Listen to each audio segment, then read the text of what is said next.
climb to a certain amount to find that. No, Leia didn't. Yeah, but Leia didn't die in the last one. I thought she... No, she I should... remember her floating back to She the ship should, and yeah, stuff. but that's the And point. didn't they hold her memorial like she died after that? No. Oh, yeah, they even did like, the tribute after you. No, they I didn't. thought they had a whole memorial service for her. No, Except she for the was last she one, was didn't have absolutely them, so- alive in the last one. Was I the only one who thought they got the Superman? So we're fucking doing a live thing, not live, but whatever. I'm recording here. Yeah. I want to know. We're doing it live. I want to know everybody's fucking opinions on the show. We'll just initial thoughts, and we'll just go around in a circle. What do you think, Aaron? Go ahead. Rushed like a motherfucker. Yeah, Like, seriously, like whiplash within the first, 15, 20 minutes. It's like they didn't stop until a third of the way through the movie where they were like, all right, now we can have a scene where we can just talk for a second. It did. It felt really rushed. I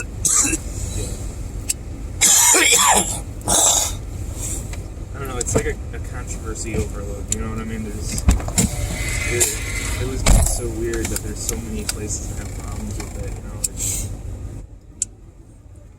Although some of it was pretty interesting, but. Yeah, I mean, I thought it had some of its points. Like, I kind of felt like with The Last Jedi, when we first started out with that, it was like, at first you were into it because it was like, it was bad, but it wasn't that bad if you didn't think about it. And you were just like, oh, it looks so pretty, but then, like, as it kind of sank in, then all of a sudden at the end, like, it's the last 40 minutes that are so unbearable, you just go, what the fuck was that? What the fuck was that? Why the fuck did they make that decision? Right, because the whole prequel, Anakin's like, oh, I gotta learn how to do this, I gotta learn how to do that. He's so desperate to learn, yet you got people in this one, he's like, oh, I know the way.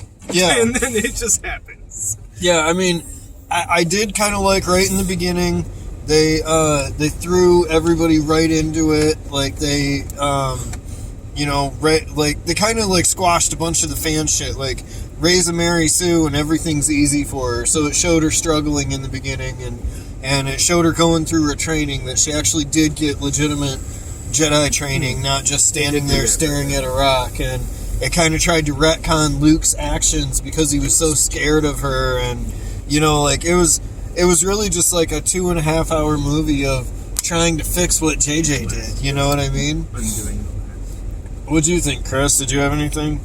Well, to begin with, my what I initially said when the movie ended was, well, there was some good stuff, some bad stuff. There was definitely just some stuff. Some stuff. A lot of stuff. Yeah, there was a lot of stuff there. You could definitely tell, like I feel like it felt rushed because JJ, most of it was just constantly going back and trying to fix things that happened in the last movie. You know what I mean? And then the whole scene with Han and Kylo, felt like that was, well, here's how that was supposed to go. Yeah, it was so retcon. Forget how that went, and here's how it was supposed to go. Yeah, it was very retconned for So sure. Jedi can just now project memories into, space? Okay, so that, they had two things that happened before they put into the new movie that became canon. Thanks to the last Yoda episode, they showed the force heal. They can force heal people, and thanks to the Last Jedi game, they started this thing where if this was your force water bottle and I grabbed it, I have all your force memories that were carried with this object or some shit. It's weird. It's like Jedi leaving a memory imprint on objects, and then other Jedi can sense the Force or how it was carried through it or some shit. Yeah, and I could understand that. Yeah, that's what I mean. Yeah, that's what I'm talking about. Yeah, that's where they brought that in and made it canon. And actually, I can't remember if Han Solo actually physically, he touched his face and I'm good. I know he touched his face and everything, but I don't know if you can actually see any physical effects of him being there. Yeah, well, Force Ghosts never really affected the physical world until Yoda dropped that lightning on the fucking old Jedi Temple thing, And then they lampshade that bullshit from the beginning of The Last Jedi. It's Jedi weapons should be treated with more respect. Yeah, no shit. Yeah, I know. I mean, really, all I wanted to see out of that scene is like Anakin fall to his knees in remorse and go, "Oh my God, my father's lightsaber, this generational lightsaber that's been carried down," you know, and nope, just fuck this. It doesn't mean nothing. Yeah. And, I mean, how the fuck did Leia have a lightsaber? Since isn't that supposed to be the final bit of Jedi training, is to build your own lightsaber? Yeah, but I mean, we don't know how long she was training with Luke either. You know, we just know He said that, she stopped at the final step. yeah, but well, that's true. That's true. If she stopped at the end, then you're right. Then she wouldn't probably build her own lightsaber. But I mean, Luke never really built a lightsaber. No. He did eventually at the end with the green one. Yeah. But at first, like when he completed his yeah, you're right, because that was the final stamp that made him a Jedi Master. Was that he was good. He already went through the training, but he assembled his own lightsaber, and now she assembled her own lightsaber at the end. That was how they like, you know, that was her final stamp that now she's a Jedi Master. They just like kick off the movie, like, oh no, she's a Jedi. It's official. Yeah, Like, yeah, it's weird. I'd like to know where she found another kyber crystal. Yeah, because that planet, didn't they say that planet was turned into whatever it was called, Starkiller Base? They say that was Ilum. Yeah. So, That was leaked. Yeah.